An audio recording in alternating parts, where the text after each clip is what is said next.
नमस्कार, city online में आपका स्वागत है। मैं निधि जोशी। आइए सबसे पहले नजर डालते हैं इस वक्त की हेडलाइंस पर। खाकी एक बार फिर हुई दागदार, विवाहिता ने लगाई छेड़खानी और बदसलूकी के आरोप।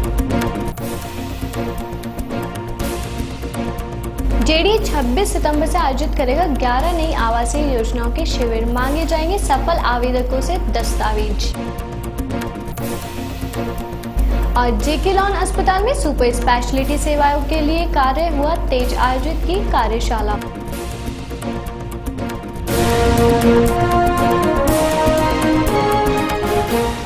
और अब खबरें विस्तार से। राजधानी में खाकी पर दाग लगने का एक ताजा मामला सामने आया है।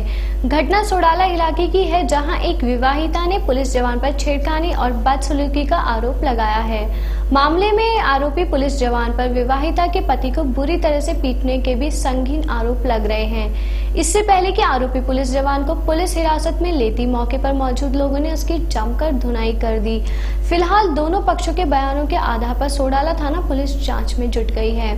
दरअसल सोडाला इलाके के अजमेर रोड पर दंपति और पुलिस के जवान की मोटरसाइकिलों के बीच भिड़ंत हो गई, जिसके बाद दोनों पक्ष आपस में उलझ गए। लेकिन दोनों के बीच विवाद पर पुलिस का जवान भारी पड़ गया। आरोप है कि खेमचंद मीना नाम का ये कांस्टेबल शराब के नशे में धुत था और उसने झगड़े के दौरान विवाहिता से अभद्रता और छेड़छाड़ कर डाली। सरेराह हुए इस बवाल के बाद तमाशबीनों का जमावड़ा लग गया। लोगों ने दंपति का पक्ष लेते हुए वर्दी का रौब झाड़ रहे पुलिस जवान की जमकर धुनाई कर दी। इससे पहले कि मौके पर पुलिस पहुंचते, आरोपी कांस्टेबल बुरी तरह से पिट चुका था। सड़क पर मचे घमासान का मामला अंत में थाने पर पहुंच गया। दंपति ने घटना की जानकारी देते हुए पुलिस जवान पर छेड़छाड़ और अभद्रता का आरोप लगाया है। पेट्रोल लेके हॉस्पिटल जा रहे थे हम। पीछे से आया, पीछे से टर्न करता हुआ गाली बकता हुआ निकला हाथ लगा के। तो इसमें ने पूछा क्या, बोला हाथ लगा रहा है पीछे से। तो हमने गाड़ी रुकवाई, बोले क्या है। तो फिर उतरते ही बोला, मतलब मैंने हेलमेट उठाया तो बोल रहा था कि क्या है तू गोली की औलाद है क्या। मैं कहा ये क्या है, ये क्या तमीज़ है बोलने का। काफ़ी इतना बोलने के बाद मतलब जाति के बारे में उल्टा सीधा ऐसे फालतू की बातें। फिर मैंने बोला कि कुछ मतलब कोई किसी पोस्ट पे हो क्या जो ऐसी बातें करते हो आप। तो बोला हाँ मैं पुलिस में हूँ और तुम्हारी मतलब आज ट्रीटमेंट तेरा ढंग से करूँगा आज अभी यहीं पे। और काफ़ी मारा पीटा, हाथ खा गया दोनों, मुंह में हाथ ले लिया उसने मेरे और ये पूरा काट लिया पूरे हाथों में। और हेलमेट से मारा, हेलमेट के चूरा चूरा हो गया। और पत्थर से मारा, बड़े पत्थर से उठा के लुकी करिए, उसकी चूड़ियाँ तोड़ दी उसने पकड़ के, दोनों हाथों से ऐसे दबा लिया था उसने। और मना करने पे भी बोल रहा है देख लेंगे अपन। एक बोल रहे थे मतलब सर तो नहीं बोल रहे थे, बाकी ये बोल रहे थे ये इतने लोग जा रहे थे, तुमको ही क्यों छेड़ा उसे, औरों को तो नहीं छेड़ा उसे। यादव पेट्रोल पंप से पेट्रोल डलवा के क्रॉस कर रहे थे उधर से, वो पीछे से आया, फिर गाली गलौज करने लग गया। फिर इन्होंने हेलमेट उतार के पूछा भी क्या बोल रहा है। तो फिर उन्होंने पूछा कि ऐसे क्यों बोल रहा है। तो उसने हेलमेट उतार के इनको मारना शुरू कर दिया। हम तो कुछ भी करने की हालत में नहीं थे, पब्लिक ने उसको पीटा, फिर छेड़छाड़ का आरोप लगाया, मारपीट का लगाया। ये यादव पंप है, वहाँ से तेल लेके बेटा और बेटे की बहू दोनों जो डॉक्टर हैं वो आ रहे थे भागरोटा हॉस्पिटल में जाने के लिए। तो जैसे पेट्रोल पंप से निकले, ये जो कोई खेमचंद मीणा है जो DIG का कोई लाइन के अंदर ड्राइवर वगैरह बता रहा है, ठीक है ना, पुलिस वाला है। तो गाड़ी गुप्ता करता हुआ वो बेटे की बहू के हाथ लगाता हुआ आगे जाके मोटरसाइकिल और रोक के उनको रोक लिया और रोक के और अवैध व्यवहार करने लग गया उसके साथ। उस बेटे ने बोला तो वो उतर के उसको पीटने लग गया। दारू पिया था, बदतमीजी पाया हुआ था पूरा। पीटता रहा। जनता ने भी ये देखा कि पुलिस वाला पीट रहा है, क्या चक्कर है। फिर बाद में जनता को मालूम चला तो उन्होंने उसको बचा बचाव करा, जो थाने पर आके रिपोर्ट दर्ज करवाई है। आरोपी पुलिस जवान PHQ में तैनात एक आला पुलिस अफसर के यहाँ ड्राइवर के तौर पर तैनात है। वहीं उसका शिकार बना वीरेंद्र सिंह नोएडा में सॉफ्टवेयर इंजीनियर और उसकी पीड़ित पत्नी भागरोटा के निजी अस्पताल में डॉक्टर है। मामले में पुलिस का एक जवान आरोपी के घेरे में था, जिसकी वजह से सोडाला थाना पुलिस वहां कवरेज करने पहुंचे मीडिया कर्मियों से आरोपी को बचाती नजर आई। पुलिस फिलहाल ये पता लगाने में जुटी है कि आखिर खेमचंद नाम के इस जवान पर लगे आरोपों में कितनी सच्चाई है। आरपीए के रहने वाले हमारे एक कांस्टेबल है, वो आ रहे थे रोड पे, स्पीड को लेकर के कोई कहासुनी हो गई। एक दंपति भी आ रहे थे, डॉक्टर है वो, आपस में कोई गाड़ी टच हो गई, उसको लेकर के कहासुनी हो गई, पब्लिक इकट्ठी हो गई थी। दोनों को ले आए, जो भी उचित कार्रवाई होगी मौके पे कर लेंगे। जैसे ऐसी कोई घटना नहीं है, सिर्फ स्पीड को लेकर के, ओवर स्पीड, तेज थी स्पीड, बाकी कोई बात सामने नहीं आई। अगर महिला FIR ऐसी कराएंगी तो उसके ऊपर जाँच की जाएगी। जयपुर विकास प्राधिकरण द्वारा 11 नई आवासीय योजनाओं के शिविर 26 सितंबर से प्रारंभ किए जाएंगे। इन शिविरों में आवंटियों के दस्तावेजों का प्रमाणीकरण, आवंटन पत्र एवं मांग पत्र जारी करने के कार्य किए जाएंगे। सभी शिविर JDA परिसर में ही आयोजित किए जाएंगे। JDA सचिव पवन अरोड़ा ने बताया कि जोन 11 में आदित्य विहार का शिविर 26 व 27 सितंबर को तथा हरि एनक्लेव का शिविर 29 व 30 सितंबर को JDA में आयोजित किया जाएगा। जोन 12B की मूर्तिकला विहार आवासीय योजना का शिविर 26 एवं 27 सितंबर को तथा जोन 12 की दीनदयाल नगर योजना का शिविर 26 एवं 27 सितंबर को लगाया जाएगा। उन्होंने बताया कि संकल्प नगर का शिविर 29 व 30 सितंबर को तथा शौर्य नगर आवासीय योजना का शिविर 7 व 8 अक्टूबर को आयोजित किया जाएगा। उन्होंने बताया कि जोन 13 के तहत राजा रामपुरा आवासीय योजना का शिविर 30 सितंबर को JDA में आयोजित किया जाएगा। सभी सफल आवंटियों को शिविर की सूचना SMS के जरिए भी भिजवाई जाएगी। JK लॉन अस्पताल में बच्चों की बीमारियों की सुपर स्पेशलिटी विकसित करने का काम तेज हो गया है। Paediatric neurology, paediatric cardiology, paediatric gastroenterology सहित 6 सुपर स्पेशलिटी विकसित की जा रही है। इसी क्रम में गुरुवार को शिशुओं में मिर्गी रोग विषय पर CME कार्यक्रम आयोजित हुआ। प्रदेश के सबसे बड़े शिशु अस्पताल JK लॉन अस्पताल में सुपर स्पेशलिटी सेवाओं को विकसित करने की प्रक्रिया तेज हो गई है। गुरुवार को अस्पताल सभागार में मिर्गी के दौरे को लेकर वर्कशॉप का आयोजन किया गया। अस्पताल के न्यूरोलॉजी विभाग की ओर से आयोजित वर्कशॉप में अस्पताल अधीक्षक doctor SD Sharma, doctor S Sitharaman, doctor Ashok Gupta, doctor RK Gupta सहित बड़ी संख्या में अस्पताल से जुड़े डॉक्टर मौजूद थे। इस वर्कशॉप में हर स्पेशलिटी के स्पेशलिस्ट्स ने अपने अनुभवों को रेजिडेंट डॉक्टरों के साथ शेयर किया। साथ ही मिर्गी और बच्चों में आने वाले दौरे के उपचार में आ रहे नवीनतम बदलाव पर चर्चा की। JK लॉन अस्पताल के अधीक्षक डॉक्टर SD शर्मा ने बताया कि मिर्गी की बीमारी को लोग बड़ों की बीमारी समझते हैं, लेकिन यह बीमारी ज्यादातर बच्चों में पाई जा रही है। बच्चा जब जन्म लेता है उस समय से ही मिर्गी के दौरे पड़ने शुरू हो जाते हैं। इसलिए इस बीमारी का इलाज कैसे किया जाए, साथ ही बच्चों के परिवारजनों को इस बीमारी के दौरान क्या क्या सावधानियां बरतनी चाहिए, इस पर डॉक्टर्स ने अपने अनुभव बताए। डॉक्टर शर्मा ने बताया कि आने वाले दिनों में अन्य सभी 6 सुपर स्पेशलिटी की इस तरह की कार्यशालाएं आयोजित की जाएगी। नार्वे से हुए मेडिकल एक्सचेंज प्रोग्राम के अंतर्गत JK लॉन अस्पताल के 2 विशेषज्ञ चिकित्सक गुरुवार को नार्वे रवाना हुए। ये दोनों चिकित्सक 3 सप्ताह तक वहां रहकर नवजात शिशुओं के उपचार की पद्धतियों का अध्ययन करेंगे। प्रदेश के सबसे बड़े अस्पताल JK लॉन अस्पताल और नार्वे सरकार के बीच हुए MOU के तहत दोनों के बीच मेडिकल क्षेत्र की जानकारियों के आदान प्रदान कार्यक्रम तय हुआ। इसके तहत JK लॉन अस्पताल की कई नर्सेज नार्वे जाकर वहां की नर्सिंग केयर का अध्ययन कर चुकी है। वहीं इसी कार्यक्रम के तहत पहली बार 2 चिकित्सकों का दल नार्वे रवाना हुआ। नवजात शिशुओं की देखभाल के विशेषज्ञ चिकित्सक डॉक्टर जय किशन मित्तल और डॉक्टर रवि चौधरी इस दल में शामिल है। अस्पताल के अधीक्षक डॉक्टर SD शर्मा ने बताया कि नार्वे दौरे से अस्पताल को काफी फायदा होगा और शिशु मृत्यु दर को कम करने में सहायता मिलेगी। ACB की लगातार पूछताछ बार बार बुलाने की वजह से जयपुर नगर निगम में कार्यरत JN, AEN, XCN और अधिकारी अपने नियमित कार्य नहीं कर पा रहे हैं। इससे इन अधिकारियों का कार्य प्रभावित हो रहा है। इससे नगर निगम में भवन निर्माण, CC रोड, सफाई, नालियों और रोड लाइटों की मेंटेनेंस का कार्य रुक गया है। ACB की इस कार्यवाही से परेशान होकर इन कर्मचारियों ने नगर निगम CEO से मुलाकात की।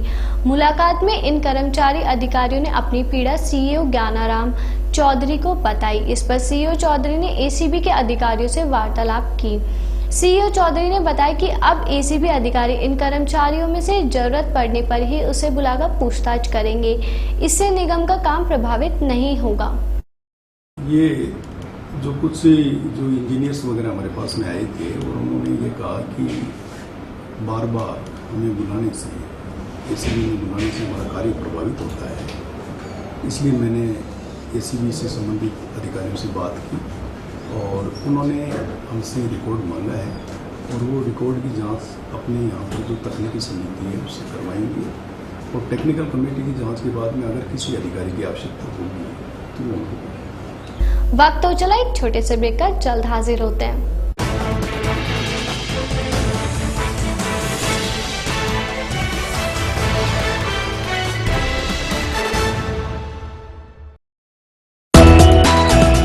Now greet your near and dear in a new way. Greet them through www.cityonline.com.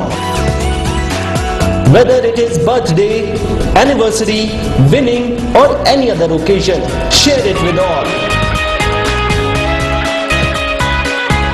Share it with City Online. Best greet will get a gift hamper from City Online.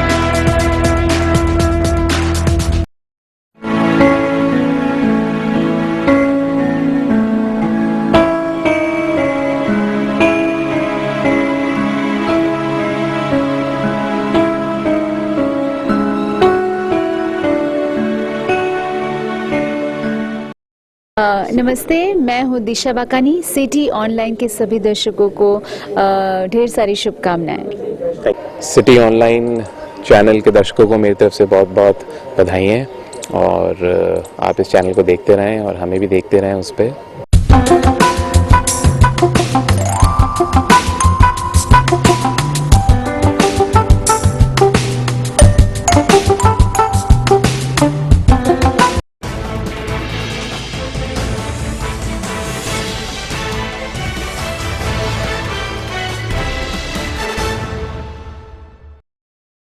Break के बाद एक बार फिर से आपका स्वागत है। बढ़ते हैं अगली खबर की ओर।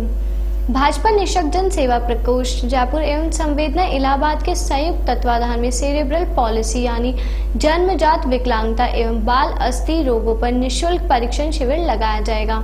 यह शिविर 13 व 14 सितंबर को सत्य महल पैलेस मैरिज गार्डन में सुबह 10 बजे से साढ़े 4 बजे तक आयोजित किया जाएगा।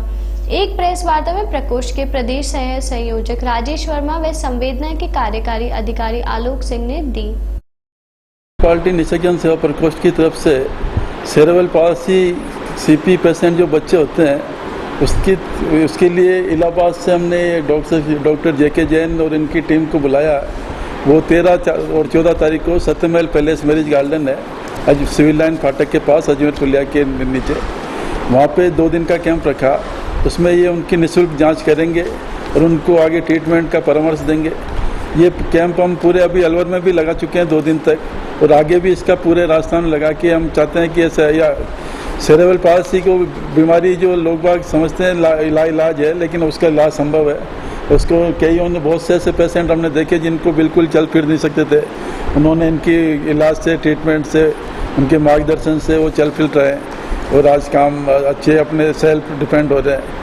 तो इसका फ़ायदा अपने राजस्थान के निःशक्त जनों को मिले, इसके लिए हमने इनको इलाहाबाद से टीम आई है, इसका बहुत बहुत मतलब। और रायसन एडवोकेट संघर्ष समिति ने आज रायसन उच्च न्यायालय के न्यायाधीश गोविंद माथुर द्वारा जोधपुर के 5 अतिरिक्त महाधिवक्ताओं की सनद रद्द करने की धमकी की निंदा की। समिति ने इस धमकी को समिति की ओर से न्यायिक भ्रष्टाचार के खिलाफ चलाए जा रहे आंदोलन को सुनियोजित षड्यंत्र के तहत समाप्त करने का प्रयास बताया। संघर्ष समिति के लोगों ने कहा कि अधिवक्ता आज भी एकजुट है और आंदोलन में साथ है। यह बात आज संघर्ष समिति के पदाधिकारियों ने एक प्रेस वार्ता में बताई। संघर्ष समिति के पदाधिकारियों ने सरकार से अपील की है कि वे इस्तीफा दे रहे अतिरिक्त महाधिवक्ताओं के इस्तीफे को स्वीकार नहीं करें। साथ ही सरकार की ओर से नए राजकीय अधिवक्ता नियुक्त करने संबंधित विज्ञप्ति का विरोध किया। समिति के पदाधिकारियों ने कहा कि इस विज्ञप्ति के संबंध में यदि कोई अधिवक्ता दस्तावेज प्रस्तुत करेंगे तो उन पर समिति कार्रवाई करेगी। एकता को तोड़ने के जो न्याय प्रशासन के द्वारा जो हथकंडे अपनाए जा रहे हैं, उन हथकंडों की समस्त राजस्थान का अधिवक्ता समुदाय भर्त्सना करता है और इस प्रकार की रणनीति यदि हाई कोर्ट प्रशासन द्वारा अपनाई जाएगी तो अधिवक्ताओं का आंदोलन उग्र होने की स्थिति में आएगा। जिस प्रकार से आज अधिवक्ताओं में, संपूर्ण अधिवक्ता में बहुत ही विरोध रहा और हाई कोर्ट न्याय प्रशासन से बार बार इस बात की वो की जा रही है कि वो क्यों न अधिवक्ताओं की मांगों को मांगकर अधिवक्ताओं को कार्य पर बुलाए। साथ साथ अधिवक्ताओं हाई कोर्ट न्याय प्रशासन के द्वारा जो विज्ञप्तियां जारी की जा रही हैं, उन विज्ञप्तियों की स्थिति भी इसी प्रकार से है।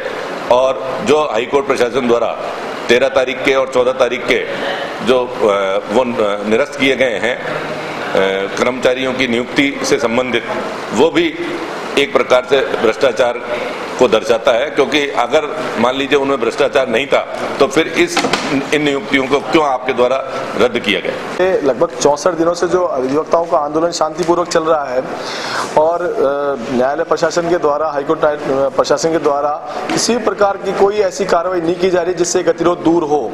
कई बार वार्ताएं की जा चुकी है, लेकिन अब ऐसा लग रहा है कि कहीं ना कहीं वो दबाव की कोई पॉलिसी लगाना चाह रहे हैं और उसी दबाव के तहत उन्होंने आज सरकार पे, महाधिवक्ता महोदय पे भी हमारे दबाव डालने का प्रयास किया है और कई ऐसी टिप्पणियां की है जिनसे वो काफी दुखी और पीड़ित नजर आए हमारे महाधिवक्ता महोदय।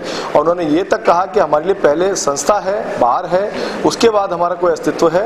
और इसलिए उन्होंने और उनके जो साथी हैं, जो भी गवर्नमेंट एडवोकेट्स हैं, उन्होंने इस इस्तीफे की पेशकश की है कि अगर हम पे अनुचित रूप से दबाव बनाया जाता है जिससे कि हम पेश होने पे मजबूर हों न्यायालय में, तो हम न्यायालय जो अधिवक्ता है उनकी एकता को खंडित करते हुए ऐसा कोई कृत्य नहीं करेंगे जिससे हमारी संस्था बदनाम हो या हमारी एकता पर कोई दाग लगे। और हम इस कदम का स्वागत करते हैं और उन्हें सलाम करते हैं कि उन्होंने हमारा साथ दिया है, सहयोग किया है, हमारा मनोबल बढ़ाया है। इमली वाले फाटक पर एक 20 वर्षीय युवती पटरी पार करते वक्त ट्रेन की चपेट में आ गई। इससे युवती के शरीर के 2 टुकड़े हो गए। मौके पर लोगों की भीड़ लग गई। इसके बाद पुलिस ने आकर लोगों को हटाया। मौके पर पहुंची पुलिस ने युवती के शव को मुर्दाघर रखवाया। पुलिस युवती की शिनाख्त कर रही है। विश्वकर्मा इलाके में बुधवार देर रात को आग की चपेट में आने से एक 22 वर्षीय विवाहिता की मौत हो गई। मृतका सीमा बैरव मूल रूप से उत्तर प्रदेश की रहने वाली है। दरअसल सीमा अपने पति सत्येंद्र के साथ विश्वकर्मा इलाके में स्थित गंगा कॉलोनी में किराए पर रहती है।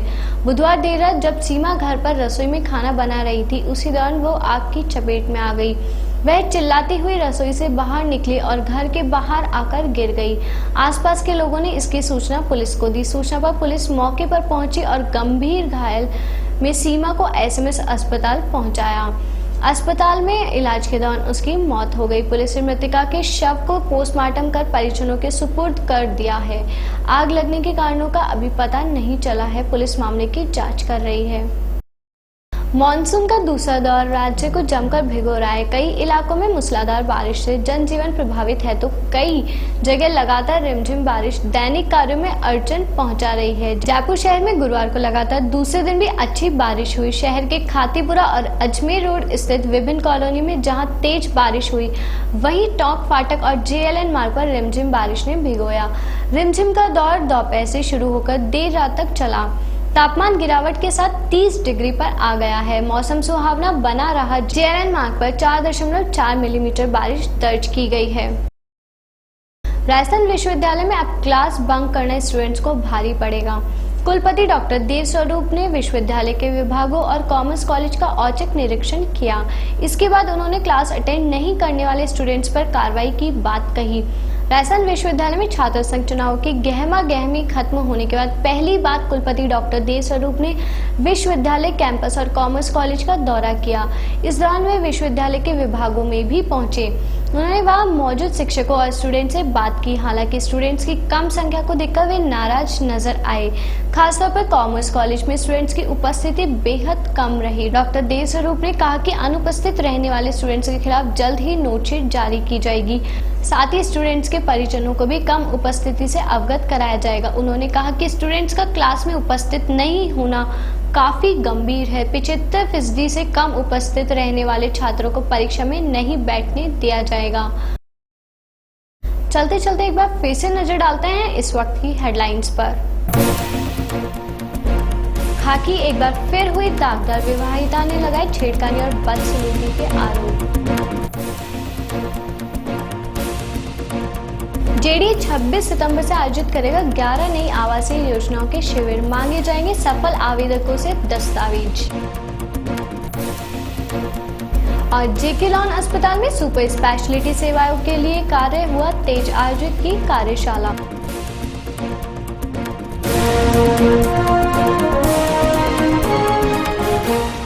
फिलहाल बुलेटिन में इतना ही। आप बने रहिए हमारे साथ शहर की हर खबर सिटी आई पर। नमस्कार।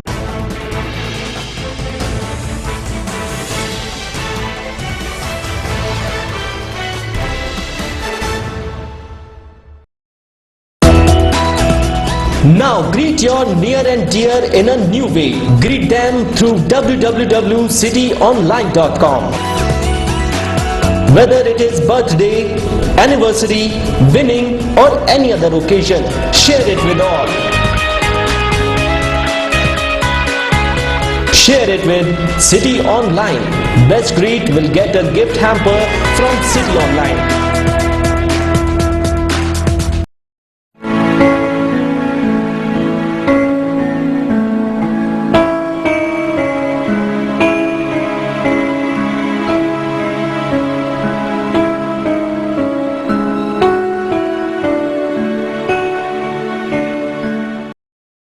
नमस्ते, मैं हूँ दिशा बाकानी। सिटी ऑनलाइन के सभी दर्शकों को ढेर सारी शुभकामनाएं।